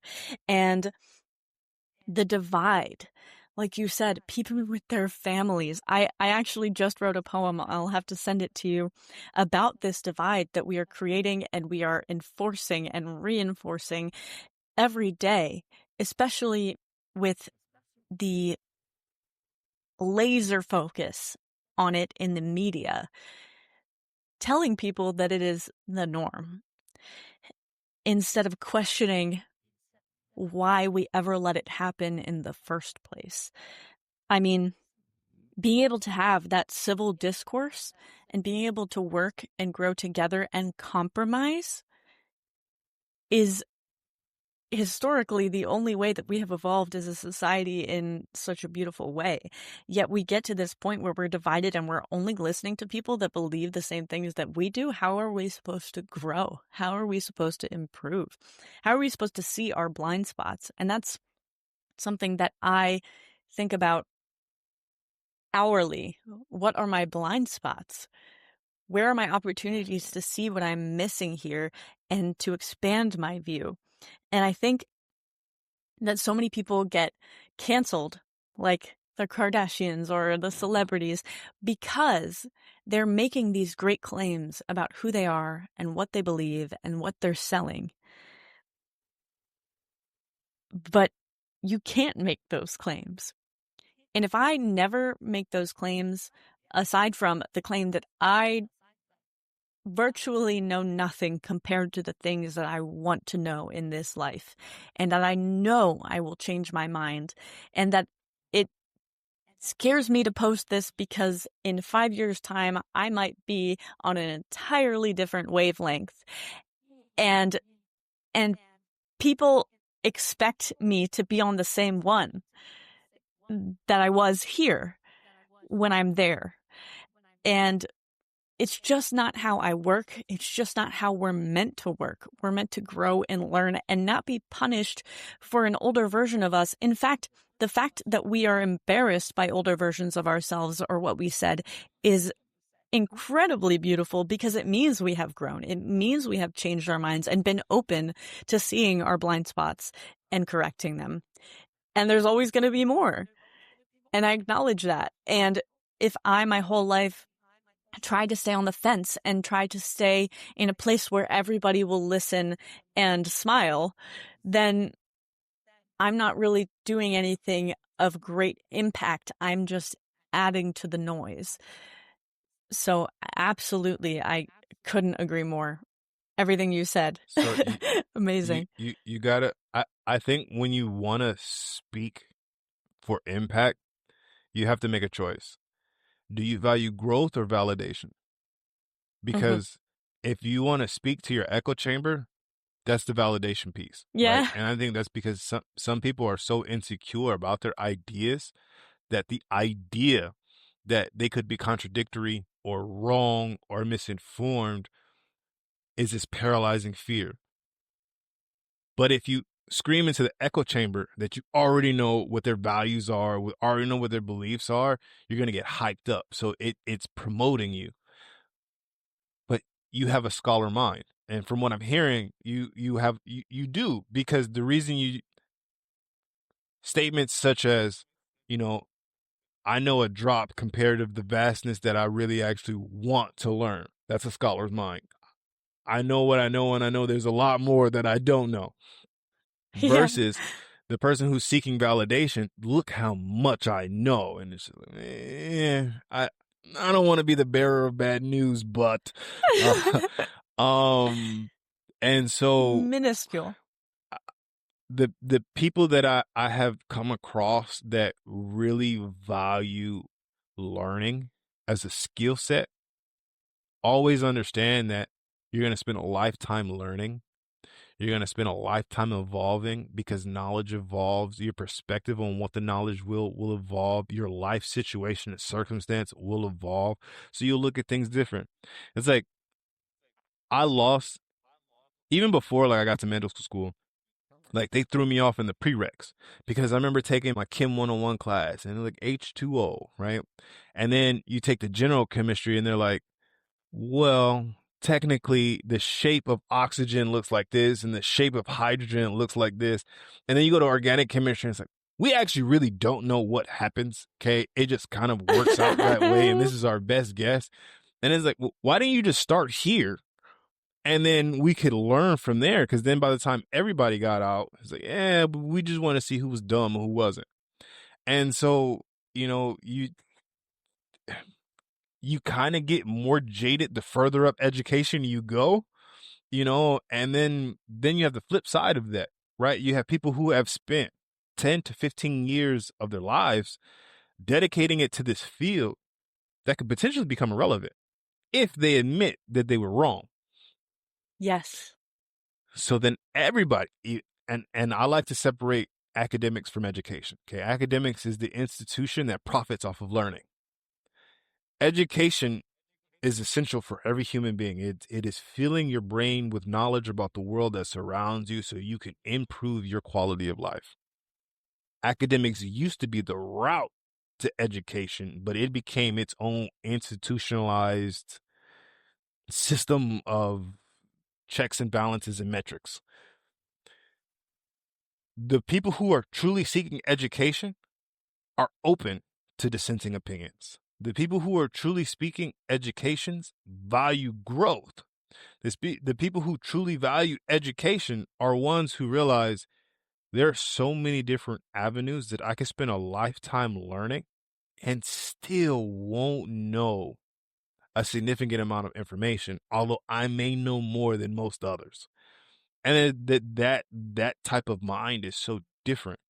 And I remember one thing that really blew my mind is I was on this speakers panel and they said something that really like threw me off. There is the person who has skills in public speaking, and there is a person who has mastered the business of public speaking. Who do you think will get more stages? And I'm like, well, ain't this some don't we swear to be a merit-based society? Aren't we about the person with the most skills should get the benefits and the rewards? But we're not. It's still the snake oil salesman, right? It's still the one who can sell you the dream and tell you that, they can give it to you in an hour. And so I have faith I understand the need for commerce and interaction. I don't understand necessarily the need to scale and grow and massive and be global because I think it's devastating. And I also think that people lose something once you grow past this certain point, because there's one thing when, you do a service and you're working with me. There's another thing where you do a service and you're working with my team. And then there's a completely different thing where you're working with my conglomerate and, I've trained the person who's trained the person who's trained the person who's trained the person. So now we're playing telephone, and we always know how telephone works, right? The further you get down the line, the cheapen the messages, and it's probably going to be off. And so when you get to that place, I think there's just something that's lost, but we prioritize 100%. Profits and numbers and shareholders. And so then you validate that my concept was correct, but I think you missed that growth piece. 100%. I mean, it's the question of, before you even start, we should be asking ourselves, is there not a level where I would say it is enough? Because I'm going to set that now, because the more I have, the more I'm going to see what having allows me to do. But there is a level where I will be comfortable and I will feel safe to keep my family sustained. And past that level, there's no benefit. And the amount of benefit that it could have to me in minuscule percentages versus the benefit that it could have to other people if I were to share it is like mind-blowing and an unequivocal decision for me to contribute back to society, the society that listened and rewarded me for having these ideas that aren't common. And everything that you said, this like unquenchable thirst for knowledge. I was at the bookstore. My friend, love her. She is a fellow knowledge seeker. And so for her birthday, she wanted to go to the bookstore. And I was like, ooh, bad idea, taking me there. And I'm in the line with 8 books. I usually cut myself off to 5, but it was a special day. And the only thing I was worried about was, oh my God, where do I start? How do I, like, I was just so excited. And this old man in the line behind me is like, damn girl, like you get a lot there. And I was like, yeah, I know. And he was like, well, at least you're not on your phone. And I was like, there you go. There you go. If I'm going to spend my money on something, at least it's more knowledge. But, the ideas, the automatic trust that people have toward these authorities, these self-proclaimed authorities even. And like you said, the people that work for 15 years toward this idea to publish this research article. Are you really going to sell everything short, or are you going to fluff it up to make it sound like you actually did something with all of that time and effort? And when people see that something was published in a peer-reviewed journal, it's, oh, that is law. Like, okay, great. This study showed this, and therefore this, that's it. How many times have we gone back and forth on things? Like, this study says eggs are terrible for you. This study says, actually, eggs are pretty good. This study says cholesterol is this, and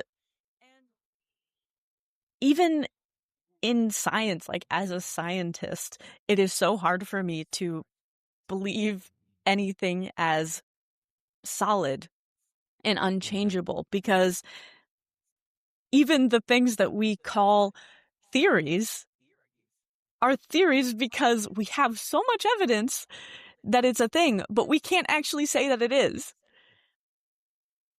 Mm-hmm. And when people don't question those things, how are we ever supposed to know whether they're right or wrong?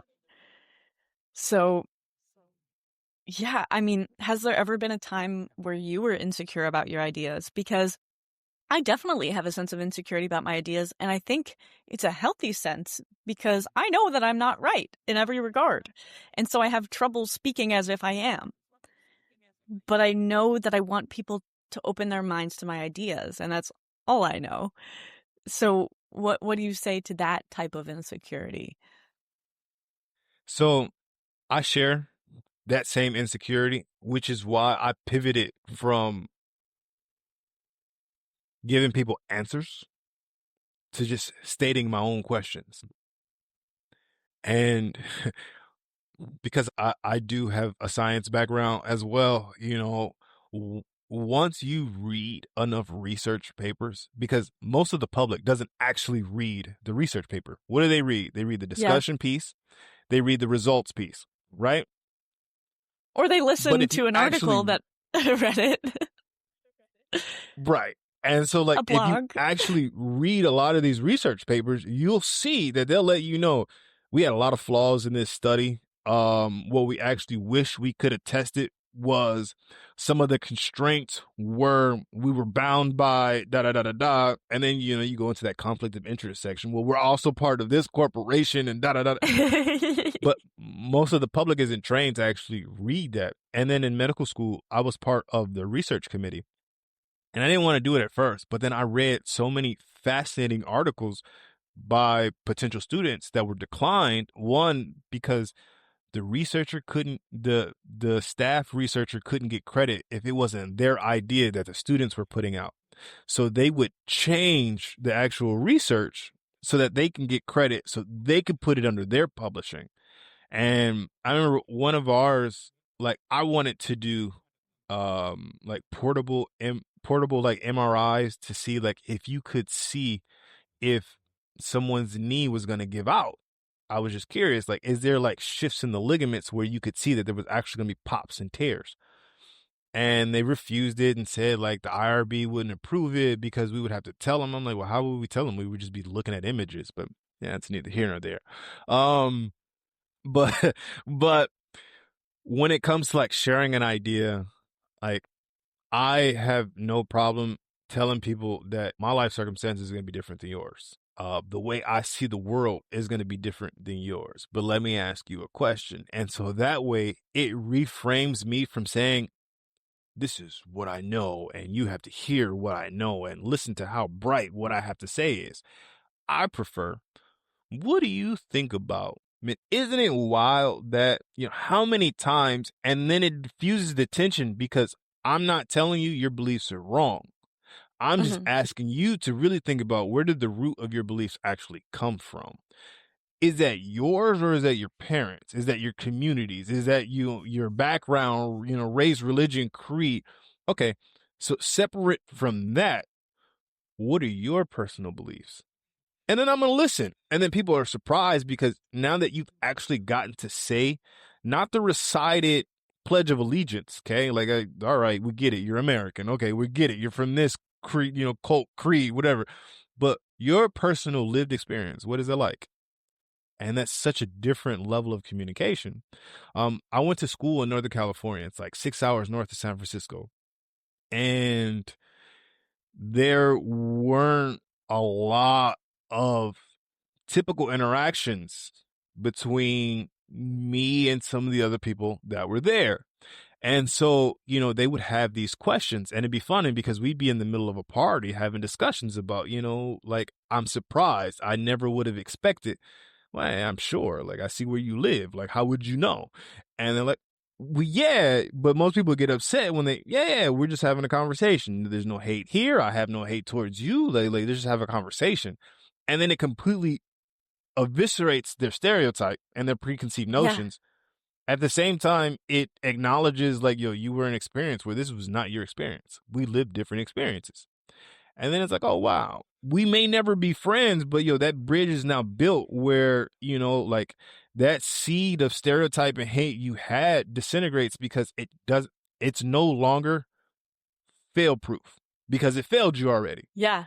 And so I wasn't upset. I didn't bark out. As long as there was no hate or animosity, I could diffuse tensions in situations.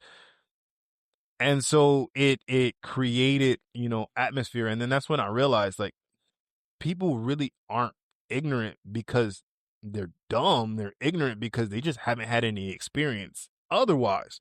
But there's usually not a forum safe enough to display some of these insecurities without looking dumb in front of your friends, without saying something stupid, without people laughing at you or kikiing haha. And so I believe if college was actually about developing the next generation, conflict resolution would be one of the first things that you learn.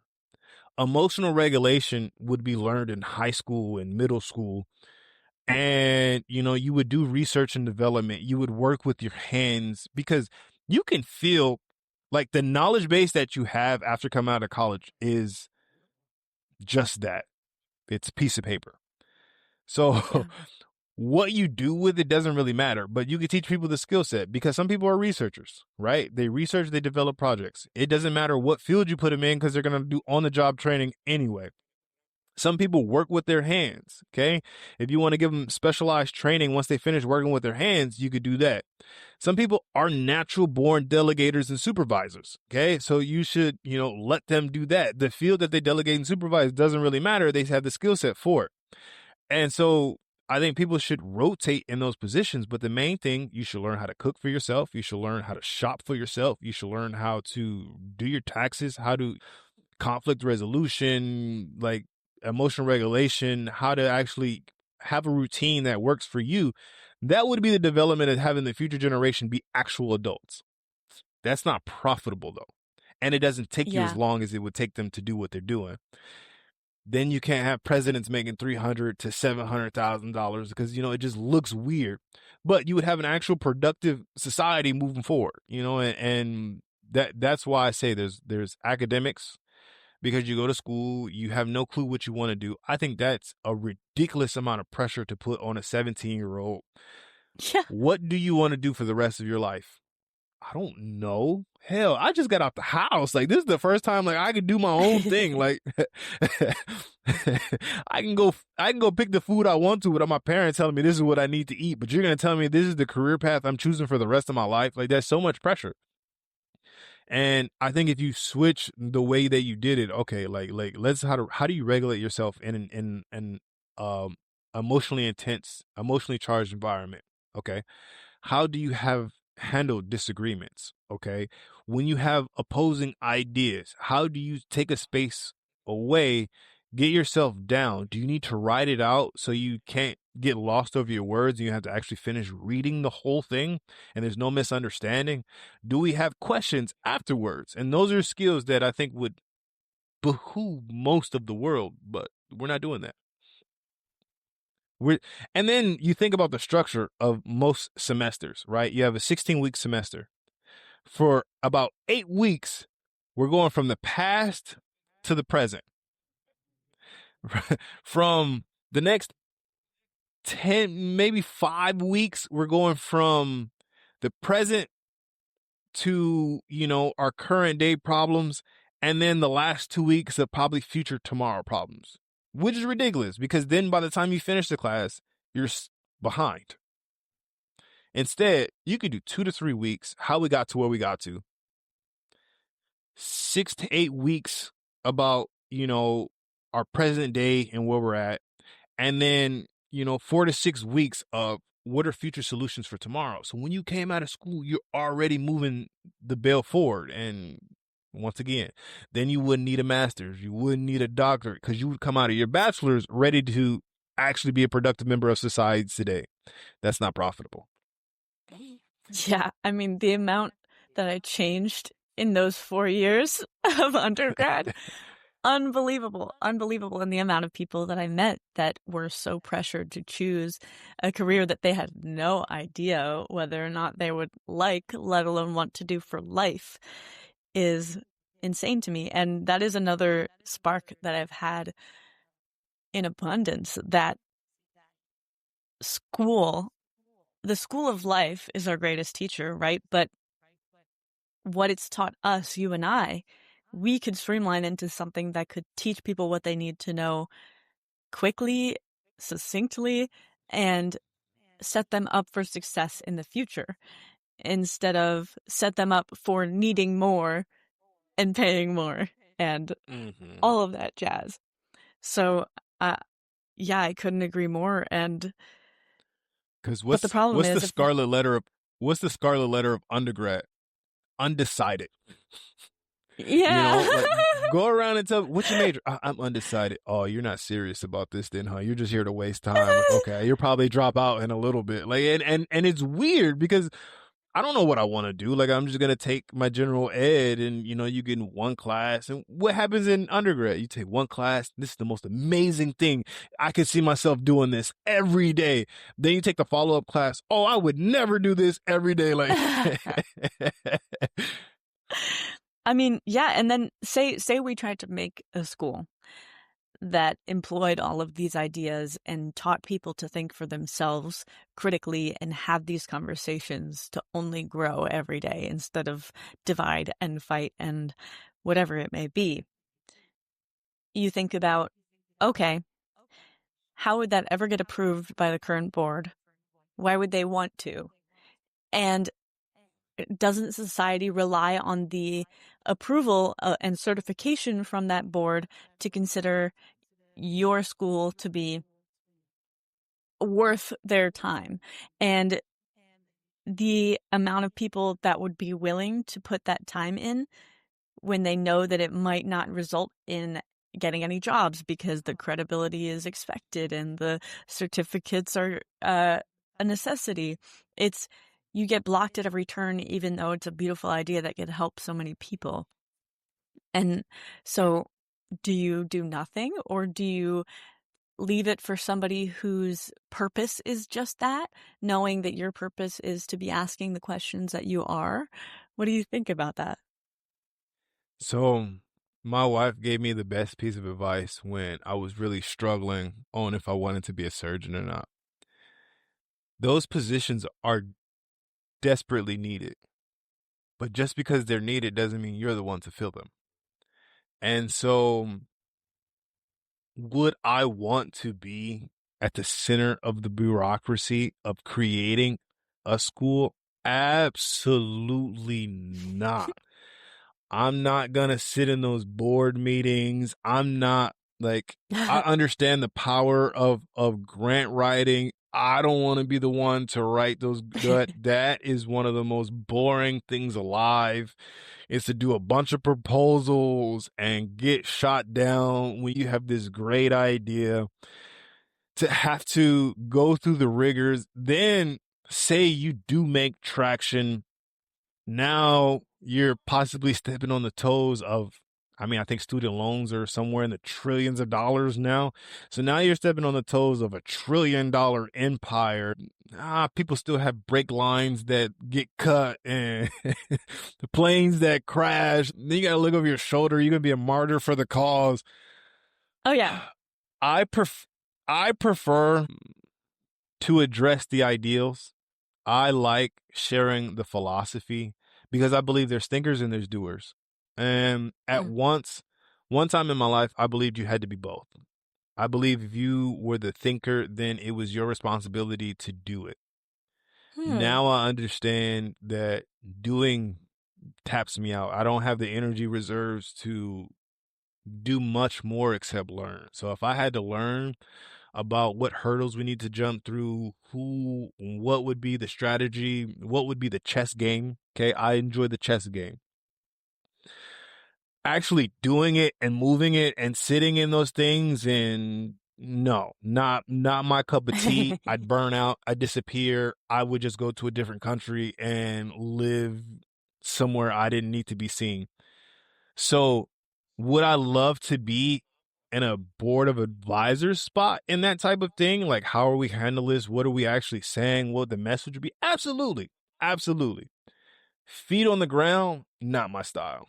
But I think there are people who enjoy the door to door. They like seeing people and talking to them face to face. And so when you can get and gather a team who people's strengths are other people's weaknesses and people understand their role, because if you're into sports, the best sports teams understand that everybody has a job to do with the same goal in mind, right? And so Yes. like if you can get everybody on board, willing to do their job, they love what they do, they understand there's going to be hate and resistance, it's just part of the territory, then yeah, by all means, I would love to be a part of it. I'm not going to be the guy signing petitions. I'm not going to be the guy walking door to door. I'm not going to be the guy, so that's not me. But you want to get on a platform and we want to speak about, what we're doing and how this will be different. Oh, I would love that. So if the role was suitable, absolutely. Do I think it would get struck down in a lot of ways? Absolutely. But here's the thing. Higher education is on its way out, because the way AI is set up, it almost doesn't make sense to go to college. Because if you hyperfixate for a good 6 months to a year, you're learning essentially college level things, in the matter of moments. So will higher education will academics remain the way that it is? I doubt it. How long that lasts, I'm not sure. But I don't know if you've seen the reports where like there's people at Northwestern who want their tuition money back because one of the professors said they can't use AI, but they realized he was using AI, and they're like, why can't you use it and we can't? And so I don't see with technology moving the way that it does, how academics could remain stagnant because it's just going to get surpassed. Yeah. I mean, the only reason I can think of is because people who are hiring want to know that you know what you're supposed to know before they do so. But in the age of AI, in the age of morality and the amount of children that and kids and people and humans that cheat in school is uncanny. And the people that are doing worse in their grades are probably the honest ones. And the ones that are breaking the curve and getting 100 are probably doing so with the AI or with the out of bounds things. And I work my butt off to make that mark the honest way because I want to earn it. But in a world where you're rewarded for getting those scores, and in order to live the life you want to live, you have to meet those certain standards, you're almost encouraged to. And it's no longer about the learning, it's about how can you cheat the system. And that's scary. And I don't want to be a part of systems that encourage the wrong things like that. See, So where yeah. your conundrum is, and I saw this in medical school. There are people who want to learn to pass the test, and there are people who desire to understand the material. Mm-hmm. And the challenge with that is the ones who learn to pass the test typically get jobs. The ones who Yeah. understand the material don't like the system, so they fizzle out. And so, is that better or is that worse? I think for the people that are being served, it's worse. For Yeah, it those who forces realize you. that they don't want to be a part of the institution, it's better because they're like, you know what? If this is who you want to praise and this is who you want to reward, I'm good. Yeah, I mean, it really does. Like, if you're intent on having that career and being successful in it, it forces you to study to pass an exam, not to study to understand, and to learn for the sake of learning and knowing and helping, just to learn for the sake of a metric, circling all the way back. So, yeah. And when will we create a different view and a different diagnostic for people's value than a number on a page? That will take time, I'm sure. Yeah. So I understand where the idea of standardization came from. Mm-hmm. Because in a world, as you see now, like coaching, when anyone can be an expert, there are people giving terrible advice. At the same Unhealthy. time, people don't understand the politics that go into the certifications and the credentials. And so there's this built-in factor of trust in these credentials that aren't necessarily merited. Like, there are so many would have been wonderful physicians who couldn't afford to stay into medical school. Not that they couldn't handle it, not that the pressure was too much, not that they wouldn't have been kind, sweet, warm-hearted physicians. They just didn't have the financials to keep playing the game. Yep. And then there are those who they are third generation physician kids, and I don't know if I would necessarily trust them to give me water, but they're somebody's doctor now. And, you know, because you see their credentials, you never really question a doctor's knowledge until it Yeah. violates you and you're like, how dare you, a horrible doctor or whatever. But up until then, like, nobody really ever checks what school they went to. You just see the plaques on the wall and like, oh yeah, they're qualified. And so credentials are a double-edged sword. Yeah. Standardization, I kind of get where the practice came in, but I feel like there needs to be a system or some sort of way for people to transparently state what they know and what they don't know. And I think if you got into a community where transparency was the core foundation of the learning and the growing and the experience, I think then people could then make their own assertion or informed consent of, do I want to work with this person or do I not want to work with this person? And then I think that would lessen the burden of having to seem like your expert status, because like I hate that advice. Just be one step ahead of your client. Well, what happens if your client's a fast learner? Like, and you can't keep up with the pace. So you give them something and now you gotta make it up, right? Or you gotta pretend. And so you're out of your wheelhouse.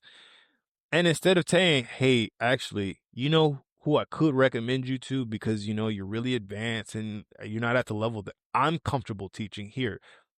Take your money, put it here. They don't do that. That's not a thing, you know? And I know. so maybe one day that becomes an actual thing, but we'll see. I know. I even like giving a presentation as a scientist, I have so many peers that what if somebody asks me a question and I don't know the answer to? We are scientists. If we knew what we were doing, it wouldn't be research. Like, it's okay. And I tell them, don't say whatever comes to your head because you're scared of seeming like you don't know anything. Say, that is an incredible question and something that I am curious about as well. I am going to gather some literature and I would love to discuss that with you further. Come find me. You know, like That's it's not a question I never even thought about. Thank you so much for bringing that to my attention. You have just helped me and my team so much, you know, like, and you turn what would have been a negative into a net positive. They feel good about themselves because they asked a great question. Yeah. You're authentic and honest. Now you actually get to move science forward. That's the whole point, right? The collaboration, we need those different minds. Well, DJ, this has been one of my favorite conversations ever, period.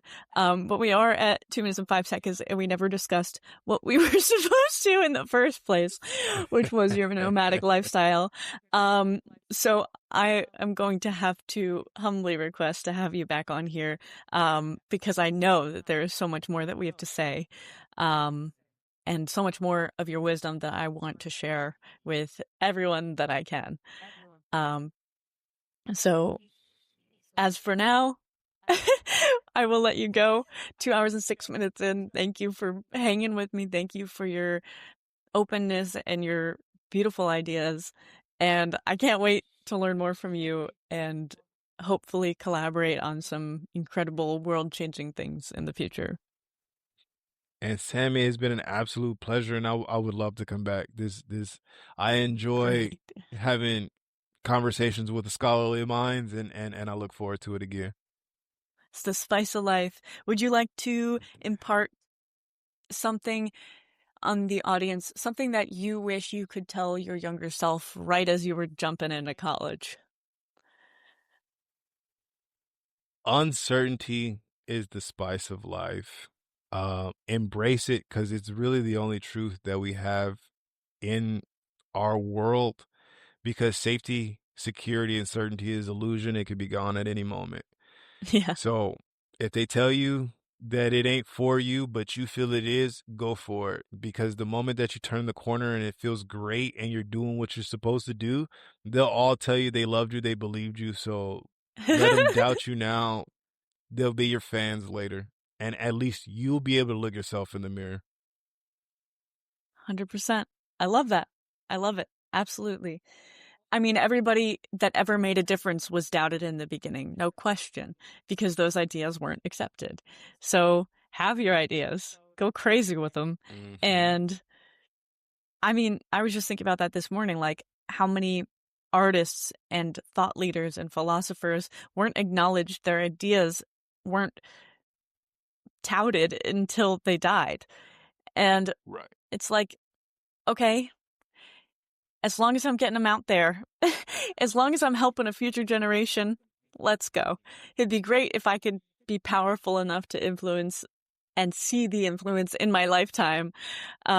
But regardless, if I'm doing something that I truly believe in, then I'm never going to regret it. And seeing that's the best part because you can't regret what you're doing today because today's all you get. And if you love yourself today, you'll love yourself tomorrow. That's my guess. Yeah, loving yourself is the key. And we'll have to talk about that another time. All right, but you have a good one, man. I appreciate being on. All right, DJ. Thank you so much. DJ, thank you so much for being here today and sharing your journey and your wisdom. If there's one thread running through this entire conversation, it's that fulfillment rarely comes from the path we're told to follow. It comes from the questions that we're brave enough to ask about success, work, family, and about what truly matters when all of that noise fades away. DJ reminds us that life isn't a checklist of achievements. It's a series of choices about how we spend our time, who we give our energy to, and whether we're living by our own values or someone else's script. If this conversation resonated with you, share it with someone who might need to hear it.